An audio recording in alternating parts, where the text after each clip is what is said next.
Allahumma salli wa sallim wa barik ala sayyidina Muhammadin wa ala alihi walhamdulillahi rabbil alamin. Bapak yang dirahmati Allah, kita sering bercanda dengan matematika sedekah, bahwa sedekah bisa begini, bisa begitu. Some people kemudian merasakan berkahnya, tapi juga sebagian kita yang lain bertanya, kok tidak terjadi kepada diri saya? Ada orang-orang yang seperti satu malam jadi, ada orang-orang yang sampai 2 tahun nggak jadi-jadi. Ada apa itu permasalahan itu terjadi? Kenapa kok di sebagian yang lain mukjizat itu seakan-akan betul-betul memang nyata, tapi bagi sebagian yang lain kelihatannya tidak pernah akan terjadi mukjizat? Nah, kita belajar, barangkali ternyata itu ada 1 dari 10 dosa besar yang menghalangi barokah dari amal kita itu keluar dalam bentuk dunia kita yang kita inginkan. Atau jangan-jangan bukan cuma 1, tapi 10 seperti yang kita kemarin sebut, tapi yang nomor 4 kita lewatin. Bapak yang dirahmati Allah, baik, kita langsung masuk yang ke-4 yang kita tinggalin. Kemarin kita tidak tanya kepada si bapak yang dia tidak kunjung dapat pekerjaan selama 7 tahun. Ketika ditanya apakah tidak mencari pekerjaan, dia menjawab mencari, tapi ya itu nggak pernah dapat. Ketika ditanya usahanya bagaimana, emang nggak usaha? Lalu dia jawab usaha sih usaha, tapi setiap usaha jadinya utang. Karena 10 pertanyaan udah saya tanya, minus yang nomor 4. Lalu dia menggelengkan kepala semua, syirik tidak, dihajar ke sholat, dia malah jawab jadi muazin. Nah, kan repot nih, kita hajar sholat nih, sholatnya kali nggak beres, dia bilang saya jadi muazin, lah berarti udah beres sholatnya. Dorak sama orang tua, ternyata orang tua udah meninggal, yang laki udah meninggal, yang perempuan udah meninggal dari kecil. Dihajar lagi rezeki haram, dia bilang dia nggak doyan duit haram. Dihajar judi, nggak bisa main judi. Dihajar minum, dia katanya bukan peminum. Mutusin silaturahim, dia kata sama saudara masih cakep. Riba, dia nggak doyan. Kikir, ya dia bilang kalau lagi ada dia termasuk yang enteng punya ngasih sama orang. Kalau begitu, kalau tidak ada yang disentuh sama sekali, dari 10 dosa besar nggak ada yang disentuh sama sekali, skornya itu ujian. Ini 10 nih, nggak ada yang disentuh sama sekali, skor akhirnya ujian. Ya udah, itu ujian hidup. Jadi jangan buru-buru bapak ibu ngatain begini, Ustadz saya lagi diuji nih sama Allah. Belum tentu lagi diuji. Yang namanya diuji mah anak yang kagak ada salahnya. Terus dia ikut ujian, naik pangkat itu dari kelas 3 jadi kelas 4, kelas 4 jadi kelas 5, kelas 5 jadi kelas 6, kelas 6 lulus jadi SMP kelas 1. Tapi kalau orang salah kan dihukum, Ji, namanya azab. Kalau menyentuh salah satu dari 10 dosa besar, kategorinya bukan ujian, kategorinya azab. Si bapak yang satu ini tidak. Waduh, ini kayaknya ujian nih Pak, saya bilang gitu. Tapi ada 1 yang belum saya tanya, yaitu zina. Tapi mau saya tanya, kok wajahnya nggak mungkin pezina nih wajah itu, wajahnya kayak antum dah gitu, bersih, itu muka ustad, gitu. Putih Pak, bersih orang. Istrinya juga itu jilbabnya menirapi gitu. Jadi unbelievable kalau pertanyaan ini akan dijawab iya. Tapi karena dia konselingan saya, pasien istilahnya, lah kan harus kita tanya. Jadi ada catatan medis kan harus kita tanya. Kenapa lu sakit perut? Karena makan ini Pak Dokter. Ah itu tuh gara-garanya kan gitu ya. Apa ada gitu orang berobat ke dokter, mangap, buka baju? Enggak kan, ditanya dulu kan. Ini sakit dari kapan nih? Panasnya dari kapan? Apa aja gejalanya? Dokter yang nanya, itu kan blow on dokter nanya. Mestinya kan kita datang ke dokter kan jangan pakai ditanya ya. Kenapa dokter perlu nanya? Karena yang punya badan kan kita, yang tahu kita, dia perlu tahu. Akhirnya apa saya tanya, Pak, jadi saya tanya ke si bapak, saya mau bingung nih sama bapak. Saya tanya 9 dari 10 pertanyaan, bapak geleng kepala semua. Indikasinya ujian. Tapi kalau ujian kenapa bapak sampai 7 tahun? Nggak mungkin. Kalau bapak ujian 7 tahun nih nggak mungkin.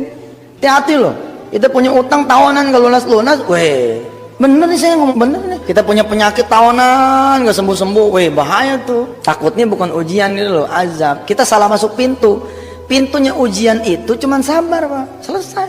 Tapi kalau pintunya azab, tobat dulu baru sabar. Pak, ada 1 yang belum saya tanya. Saya sungkan nanya sama bapak, tapi saya perlu bertanya juga nih, karena ya cuman ini yang belum ditanya. Tapi saya pengen ngomong berdua nih antar laki-laki. Kan dia datang berdua sama istrinya kan. Waktu itu saya tanya begini sama dia di awal konselingan, terus nafkahnya dari mana selama 7 tahun? Istrinya nyaut, dari saya Ustaz. Alhamdulillah Allah masih kasih rezeki buat saya guru Ustaz. Jadi hati kecil saya mengatakan kayaknya ini bukan dosa dari istri nih, ini kayaknya dosa dari suami. Kan ada orang berzina dengan istrinya, Kapan? Sebelum jadi istri, betul kan? Kemudian lalu dia menganggap pernikahan itu pertobatan. Bukan Pak, pernikahan itu sunnah. Pernikahan itu wajib malah hukumnya kalau emang udah mampu dan tidak bisa menahan syahwat. Artinya pernikahan itu bukan pertobatan. Jadi jangan anggap dengan menikah lalu selesai urusan. Wah enak aja loh. Nggak begitu, tobat dulu. Nah saya bilang sama si bapak ini, saya pengen ngomong berdua sama bapak aja. Jadi ibu tolong tunggu di luar. Memang efektif Pak, menyentuh masalah orang itu tuh dakwahnya luar biasa itu. Orang bisa ingat sholat Pak gara-gara dia punya masalah itu. Kalau dia nggak ada masalah barangkali nggak sholat juga. Begitu keluar si istri, tak dikunci pintu. Saya bilang sama si bapak, maju deh, maju deh. Pak ada satu yang belum saya tanya. Rasanya bapak tahu nih pertanyaan saya. Bapak kasih isyarat saja dah. Karena bagaimanapun ini aib, nggak perlu juga saya tahu. Saya hanya pengen bapak ngasih isyarat saja supaya apa istilahnya, saya bisa ngasih formula yang tepat untuk masalah yang bapak hadapi ini. 7 tahun dia nggak kerja ini. Ngomong-ngomong, di balik wajah bapak yang kelihatannya soleh kayak begini, pernah nggak gitu nggak sengaja kecemplung zina gitu? Ya Allah ibu, bahasa isyarat nangis sesenggukan dia, nangis sesenggukan. Sambil nangis dia ngomong, emang juga itu Ustadz yang saya khawatiri, jangan-jangan karena masalah itu hidup saya jadi susah. Dia bangun, dia meluk saya. Ya kita bilang ya sudahlah. Allah mengatakan bahwa Nabbi ibadi innani anal ghafurur rahim.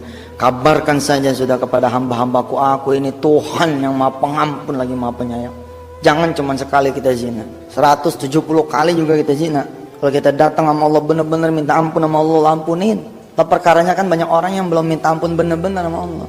Minta ampun karena nggak ada kesempatan. Begitu ada kesempatan begitu lagi. Begitu ada kesempatan balik lagi. Begitu duit ada lagi main perempuan lagi. Bener itu. Begitu punya karir dikit nih si perempuan, diselingkuh lagi sama laki lain. Dan emang itu udah naluri gitu, naluri manusia memang secara biologis Allah pasangin itu. Zuyyina linnasi hubbus syahawati. Makanya kalau kita nggak bisa ngendaliin repot. Dia pelon, dia bicara, bisa nggak saya dapat ampunan Allah Ustaz. Nah udah lain kan. Kalau tadi dia datang konseling pengen kerjaan, sekarang udah game over nih, udah selesai konselingan karena kalimatnya Ustaz bisakah saya dapat ampunan Allah. Itu yang benar. Ya kita bilang bisa, ambil wudhu lah, ambil wudhu, kita bimbing sholat sunat taubat. Itu pas sholat sunat taubat dia kayak ada di dunia lain tuh. Kita ngeliatin sampai ngeri.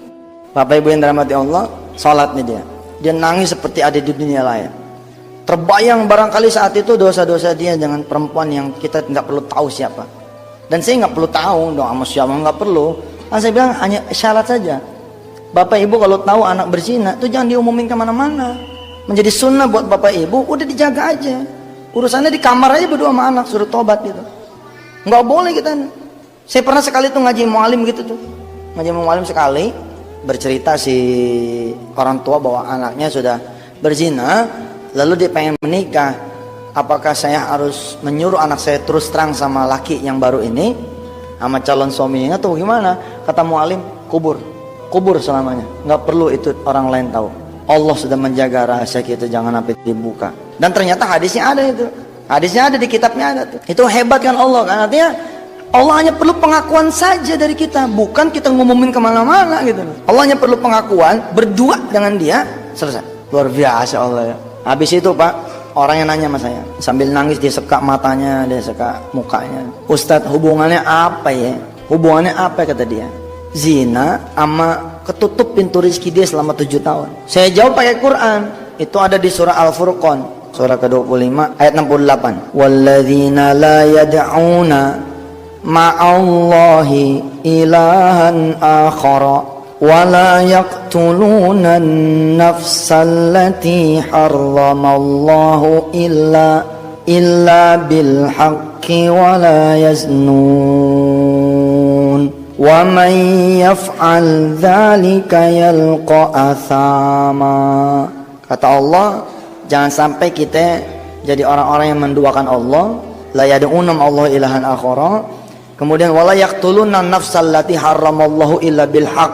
Jangan kita membunuh tanpa asbab. Sebagian mufassir menerjemahkan la yaqtuluna nafsa ini jangan aborsi gitu kira-kira gitu. Kemudian ada yang ketiganya nih, wala yaznun, dan jangan berzina. Jadi kata siapa? Ustadz nggak ada larangan berzina, yang ada larangan mendekati zina. Kan ayat yang kita tahu cuma itu doang tuh. Wala taqrabuz zina. Mendekati zina nggak boleh mu'tad. Kalau berzina Allah apa-apa. Lah bagaimana lo mendekatinya udah nggak boleh berzina? Sebab dia kata nggak ada ayat yang langsung telak ke masalah zina. Nih ada buktinya. Dan jangan berzina. Apa akibatnya kalau berzina? Wa may yaf'al dzalika yalqa athama. Kalau bahasa saya nih, bahasa terjemahan saya, dia akan dikalungin gitu. Dengan kalung yang namanya kalung kesusahan. Oh Masya Allah, kalau bukan Allah yang lepas Pak, nggak bisa itu lepas itu. Bahkan kata Allah, yudha'af lahul adzabu yaumal qiyamati wa yakhlud fihi muhana. Merinding kamu kata Allah, karena aku akan melipat gandakan. Widih, kan main. Akan dilipat gandakan. Apanya dilipat gandakan? Siksaannya. Lah Pak, emang nggak punya kerjaan, nggak kesiksa tuh batin? Lah kesiksa Pak, sama mertua kita serba salah. Lah saya ngalamin tuh, lama saya juga, sampai sekian bulan itu. Kita nggak pergi salah, ngalamin Pak, siksaan tuh ngalamin. Nah yang begitu itu kata Allah, yudha'af lahul adzabu yaumal qiyamah wa yakhlud fihi muhana. Aku akan lipat gandakan nanti di hari akhir nanti kata Allah. Bahkan kata Allah, wa yakhlud fihi muhana, aku akan hinakan sehina-hinanya. Masya Allah, makin nangis nih orang. Jadi Bapak Ibu dirahmati Allah, kembali ke pembahasan kita tentang zina. Dia nanya, apa hubungannya zina dengan sempitnya rizki? Itu jawabannya tadi satu itu. Yang kedua, ya, ada qaul. Bunyinya begini, an-nikahu miftahur rizki. Nikah itu kuncinya rezeki Pak. Artinya, saya suka bercanda, maaf nih ya, namanya kita udah dewasa ya kan. Kemaluan laki-laki itu kunci Pak, kemaluan perempuan itu pintu. Istilah ibaratnya begitu, an-nikahu miftahur rizki. Nikah itu kunci rezeki. Apakah dah kunci pada yang bukan pintunya? Kira-kira ini mah kira-kira kebuka nggak? Nggak bakalan kebuka, nggak bakalan kebuka. Kotrek patah. Kalau kita paksain patah. Kalau rizki udah patah, berapa? Siapa gitu yang matain rizki? Siapa coba? Kita sendiri yang matain. Makanya buat orang-orang yang udah pada pernah berzina, aduh, lo mah udah hidup aja udah bagus. Bener Pak, dikasih hidup aja walaupun penuh dengan hutang, penuh dengan penderitaan, udah bagus lo. Namanya dikasih kesempatan sama Allah untuk bertobat dan berbuat baik, nebus. Belum ngomongin 40 tahun kita punya ibadah diangkat sama Allah, nggak diterima. Nah coba.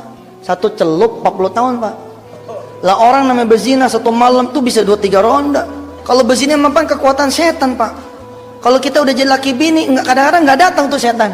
Bener, gila udah halal nih. Kayaknya, aduh nyari yang lain lah. Yang ini udah nggak doyan nih udah.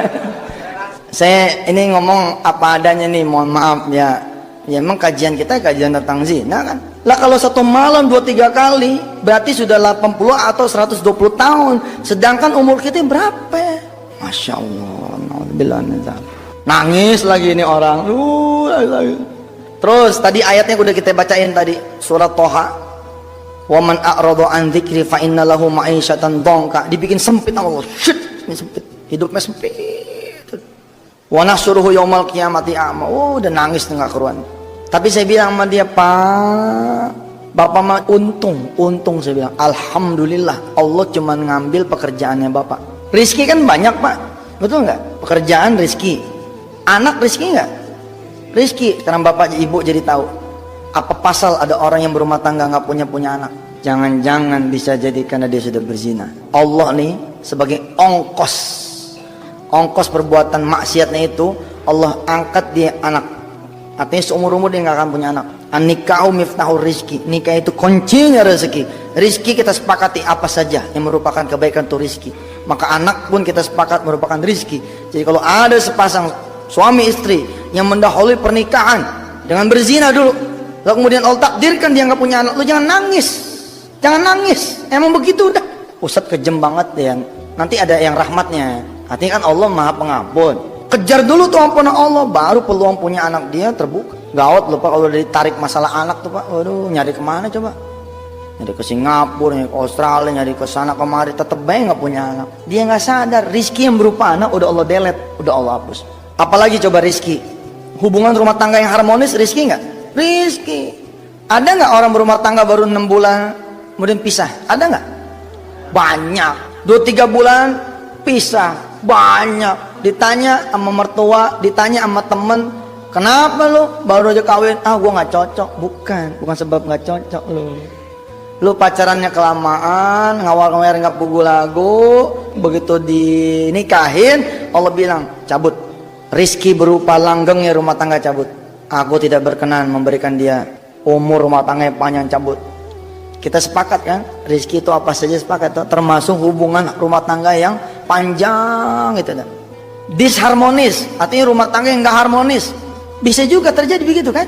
Lah kalau ketika dia berumah tangga perasaan ribut terus, tiba-tiba dia hadir di pengajian ini, atau dia kelak mendengar kaset ini, kelak dia mendengar CD ini, lalu kemudian dia menyadari sama suaminya, iya pak, pantas be kita ini ribut terus. Kita dulu sebelum nikah udah berzina duluan. Hasil usaha, hasil kerja, rizki bukan? Rizki ada loh pak. Terminologi kita sering menyebut sial terhadap orang-orang yang kalau megang apa-apa angus, megang apa-apa angus, megang apa-apa angus. Khawatirlah jangan-jangan anak nggak ditutup, rumah tangga harmonis nggak ditutup, panjangnya rumah tangga nggak ditutup, tapi hasil usaha sama hasil kerja yang ditutup. Kerjaan mah dapat aja gitu loh. Ini yang kerjaan dapat aja, pemodal pun dapat aja, tapi ujungnya masalah lagi. Kalau dia belum sadar nih, pongkolnya belum sadar pongkolnya, nggak jadi. Kan kemarin kita udah belajar kan, temukan penyebabnya, temukan jawabannya. Ketika kita melihat lantai yang basah, yang harus kita lakukan apa? Bukan ngepel kan, tapi lihat nih dari mana nih sumbernya nih. Begitu lihat ke atas, oh iya bener, gentengnya bocor, pantas baik ini lantainya basah. Ganti dulu. Begitu diganti, kalau emang perlu dipel.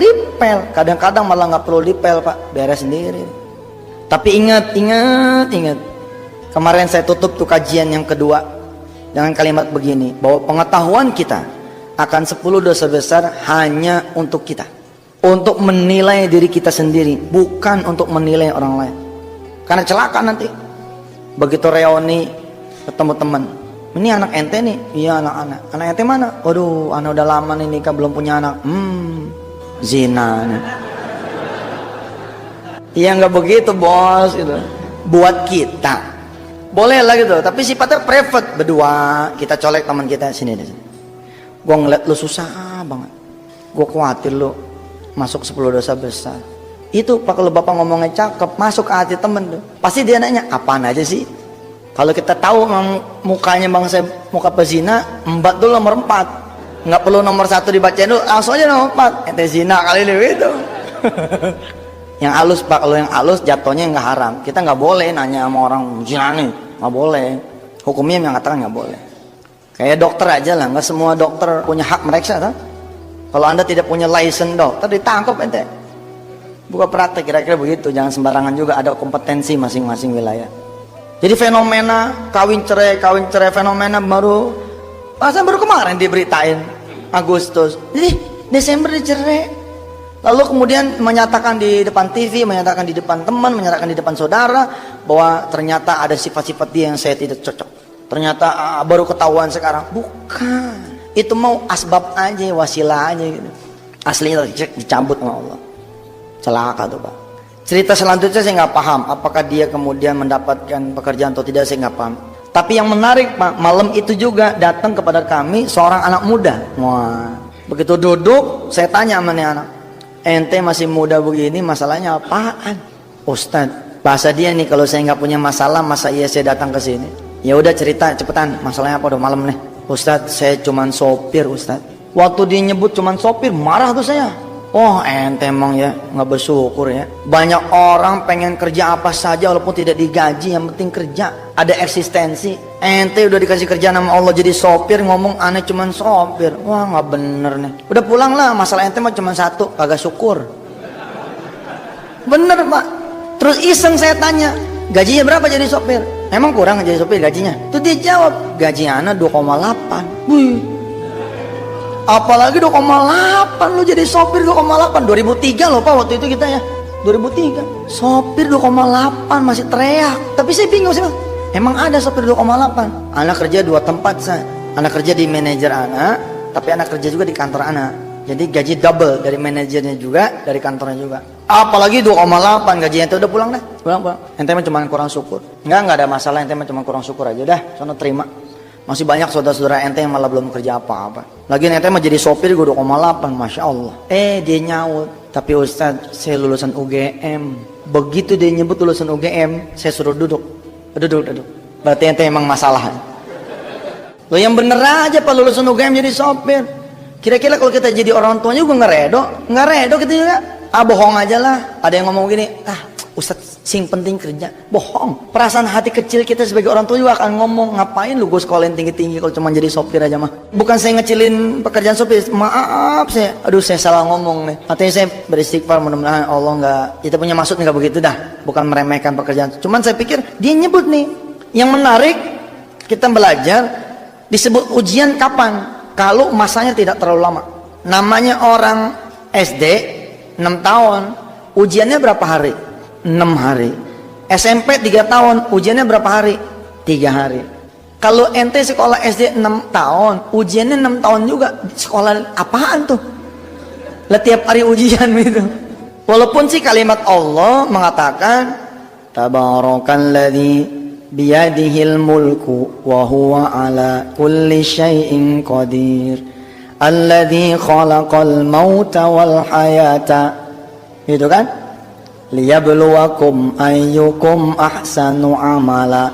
Walaupun Allah mengatakan bahwa hidup ini ujian, tapi nggak begitu penafsirannya. Penafsirannya tidak seperti itu. Maka saya suruh duduk dah. Sejak kapan ente jadi sopir? Nah, ini pertanyaan saya. Kalau dia azab kan berarti dia lama nih, kayak tadi 7 tahun gitu loh. Kalau ujian tuh begini Pak, dia UGM jadi sopir, tapi besok naik, tak 3 bulan, jang naik lagi, tak 3 bulan, jang naik. Artinya the beginning yang memang sopir, tapi berikutnya punya perusahaan gitu loh. Banyak lah di negeri ini orang berawal karir dari bawah banyak. Tapi beda kan ama yang Allah tempatin emang di bawah, lain loh. Memulai dari bawah, amal ditempatin dari bawah, itu kalimat yang berbeda. Sejak anak belum lulus, sejak belum lulus, ente udah jadi sopir. Lah hebat juga ente. Emang jurusan apa? Bangsa kimia gitulah. Sejak sebelum lulus. Iya Ustaz. Lulus tahun berapa? Tahun 96.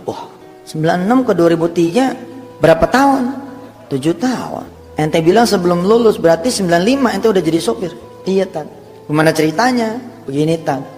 Dulu saya sambil ngisi waktu, ya saya coba-coba ngelamar. Tadi terimalah saya sama si A. Dulu belum jadi manajer nih si A. Jadilah saya supirnya si A itu. Nah begitu lulus, kata si A, supaya dapat gaji double loh, siniin ijazahnya. Dikasihlah ijazahnya, masukinlah ke BUMN itu, diterima. Karena dia punya akses, ditempatin juga di situ. Masih tetap jadi sopirnya dia, sampai hari itu jadi sopirnya dia. Pak, kalau kita lihat kan nggak ada yang salah nih. Kalau kita lihat apa coba yang salah? Nggak ada yang salah. Ya emang begitu nasibnya. Kira-kira kita akan ngomong begitu kan? Emang begitu nasibnya. Ternyata bukan Pak. Menarik buat saya. Ini udah skenario Allah banget nih. Allah emang nyudutin ente di situ nih. Syet. Wa nahsyuruhu yaumal qiyamati a'ma. Sebelumnya apa kata Allah? Fa innalahu ma'isyatan dongka. Dibikin sempit sama Allah. Nggak dibikin laku tuh ijazah UGM -nya, kecuali di situ. Karena yang datang anak muda, lah itu yang saya bilang tadi. Nomor 4 aja langsung kita tanya. Nih, baca. Nomor 4 nih ada tulisan apaan tuh? Maksud saya pengen ngomong begini, jangan-jangan ente zina nih gitu. Di luar dugaan saya, ini anak ngomong begini, pantang set anak zina. Wah, bukan zina. Apaan nih? Ya karena bukan zina, kita teliti lagi kan Set, dari 1. Kita teliti lagi dari 1. Syirik, ninggalin sholat, durhaka orang tua. Yang hebat Pak dari ini anak muda, 10-10-nya digelengin kepala semua sama dia. Nggak mungkin saya bilang, nggak mungkin ente nggak kena salah satu, nggak mungkin. Pasti ente nggak jujur nih. Jujur Ustaz, aneh enggak bener. Aneh sama orang tua rapi, sama rezeki haram ya, anak pikirnya udah punya penghasilan 2,8. Anak mah cuman gini, kata dia. Kenapa hidup anak kok cuma jadi supir? Anak nangis kadang-kadang, kata dia ini. Anak pengen ngebahagiain orang tua dengan pekerjaan yang membuat dia menjadi terhormat gitu loh. Namanya anak lulusan UGM, makan kalau dia sama saudara-saudaranya, anak lu kerja di mana? Anak saya jadi sopir. Tapi begitu ditanya, bagian apa? Sopir. Orang tua mana pengen bangga? Ya 1000 kali sih ada orang tua yang nggak apa-apa, penting kerja. Tapi kan lulusan UGM gitu loh, teknik lagi. Karena ini 7 tahun, wah pasti ente bukan ujian, ente azab nih. Tapi aneh, masa nggak ada sama sekali yang ente sentuh, kecuali ente bohong. Enggak, salah, nggak bohong. Lah kemudian saya ingat teori tentang kunci patah tuh. Oh iya nih, gitu sate dulu ya. Gini, sini.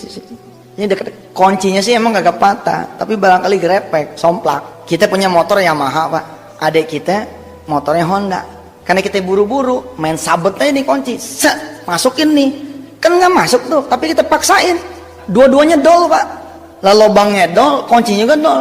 Rusak di grepek, namanya gue grepek. Patah sih enggak, tapi grepek. Keburu sadar, oh iya ini bukan kuncinya nih. Keburu sadar, paham tuh kalimat saya? Ada orang-orang yang sadar, begitu sadar, ya dia tuker lagi. Pakai kunci aslinya, masih jalan pak. Tapi udah terlanjur tuh kunci aslinya grepek, lubang kunci dia punya motor grepek. Kira-kira begitu pak, paham ya? Dia nunduk ya. Dengan bahasa isyarat dia nunduk, paham saya. Oh iya kena nih dia. Maksudnya apa? Bezina sih kagak, tapi mendekati zina. Kenapa saya hajar ke situ? Saya khawatir nih. Oh iya nih, saya tanya udah kejar, ente zina sih enggak, tapi kalau mendekati zina gimana? Ya, dia tegakin kepalanya terus dia jawab, iya Ustadz, kalau mendekati zina sih iya benar. Terus saya bilang, kenapa lo nggak bilang dari tadi? Apa jawaban dia? Lah Ustadz kan nanyanya zina. Lah zina mesti enggak, pantangan kita. Lah ada pak anak muda pantangan tuh. Pokoknya kalau udah urusan yang satu itu pantang, tapi serempet-serempetannya nggak mantang. Bahaya itu, bahaya. Ini silokannya begini pak, siloka. Bapak punya mobil dan punya tagihan 30 bon. Masukin perempuan di mobil bapak. Nggak ngapa-ngapain, tapi cuman ada ser gitu. Nggak ngapa-ngapain, tapi ada nih ser gitu. Pak, bon bapak hilang nih 5. Bapak cuman bisa nagih 25. Minggu besok naikin lagi nih perempuan yang sama, megang. Lebih dari ser, megang 10 bon hilang. Minggu besoknya lagi berani ngerangkul, 15 bon hilang. Berani nyium, 15 bon hilang. Minggu besoknya lagi berani ngamar, tapi belum buka baju, ngamar doang, 20 bon hilang. Minggu besoknya lagi naik nih, meningkat, ya kan tambah jago, buka baju telanjang dua-duanya, tapi tidak terjadi persetubuhan, 25 bon hilang, tinggal 5 nih. Begitu dia berzina pak, tokonya hilang. Paham tuh? Perbuatan dosa ditumpuk demi ditumpuk, ya gede juga. Dia cerita saban malam minggu dia keluar sama si A, minggu besok keluar sama si B, minggu besok keluar sama si C. Ya habis rezeki dia.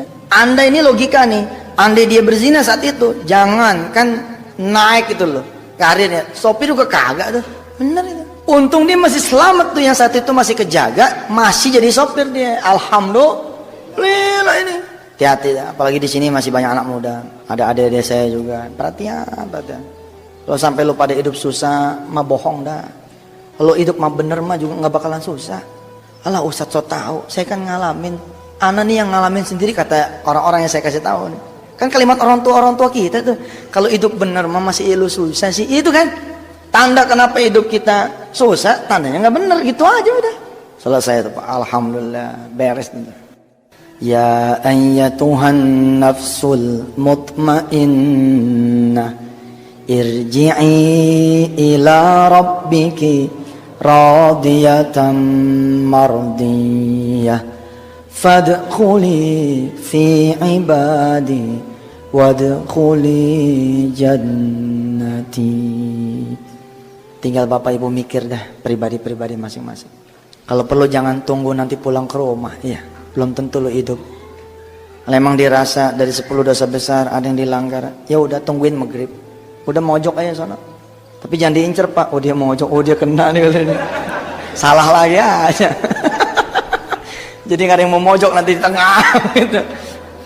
Tungguin maghrib. Begitu maghrib bapak sholat berjamaah. Dari sekarang sampai ke maghrib istighfar, yang banyak istighfar. Begitu masuk maghrib, ya, bainal adzan wal iqomah, di antara azan dan iqomah itu ada waktu mustajab. Jangan minta yang lain kecuali bapak ibu minta ampun sama Allah. Ngurus masak. Jangan kita pelaku pak, jangan kita pelaku. Kita hidup di dalam rumah kita, ada orang yang punya pelaku 10 dosa besar, itu hancur tuh rumah. Saya ngajari kayak orang jahat ya, tapi itu terjadi loh pak. Bapak jabatan tangan nih, tanda tangan nih, MOU, surat perjanjian kerjasama, kita dimodalin sama si A. Nggak taunya usaha kita berantakan, kita bingung, semuanya kayaknya bener, Tapi ternyata yang modalin kita nih ahli zina, Pak. Itu bisa lewat loh usaha kita. Beneran nggak ngomong nih, nggak ngomong bohong. Bapak tahu nggak kenapa bisnis warnet hancur? Bukan hancur di Indonesia.